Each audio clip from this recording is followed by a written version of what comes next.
নমস্কাৰ, মই সীমা গগৈ আৰু আপোনালোকক স্বাগতম জনাইছো মোৰ চেনেললৈ। আহকচোন আজি আমি জানো ভৌম পঞ্চক দোষৰ বিষয়ে। ভৌম পঞ্চক দোষ মংগল দোষতকৈও অধিক বিনাশকাৰী আৰু প্ৰতিকূল প্ৰভাৱকাৰী দোষ হয়। এই দোষে বিশেষতঃ তিনিটা ক্ষেত্ৰত প্ৰভাৱ পেলায়: কৰ্মক্ষেত্ৰ, বিবাহ ক্ষেত্ৰ আৰু সন্তানৰ ক্ষেত্ৰ। এই দোষৰ ফলত কৰ্মলাভত বাধা আহে, পদোন্নতিত বাধা আহে। কেতিয়াবা এনেকুৱা হয় আপুনি এপইণ্টমেণ্ট লেটাৰ পাইছে, অথচ জইনিং ডেট পাৰ হৈ যোৱাৰ পিছত, বা কেতিয়াবা এনেকুৱা হয় আপুনি লিখিত পৰীক্ষাত পাছ কৰিছে কিন্তু মৌখিক পৰীক্ষাত ৰৈ গৈছে 1-2 নাম্বাৰৰ কাৰণে। এইখিনি হয়।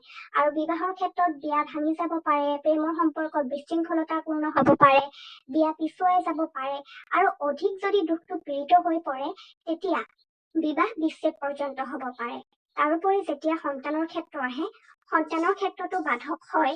বিশেষকৈ হয়তো সন্তানৰ ধাৰণত পলম হ'ব পাৰে, সন্তান বিলম্বকৈ হ'ব পাৰে, বা সন্তান মিছকিউৰাছ বা গৰ্ভতে সন্তানৰ মৃত্যু হ'ব পাৰে, সন্তানৰ অকাল মৃত্যু বা য়মা যুগ লৈ জন্ম হ'ব পাৰে, বা বিকলাংগ সন্তান জন্ম হ'ব পাৰে। এনেধৰণৰ জ্ঞানবৰ্ধক জ্যোতিষীয় জ্ঞান জানিবলৈ আপোনালোকে অনুগ্ৰহ কৰি মোৰ চেনেলটো লাইক, শ্বেয়াৰ এণ্ড ছাবস্ক্ৰাইব কৰি দিব।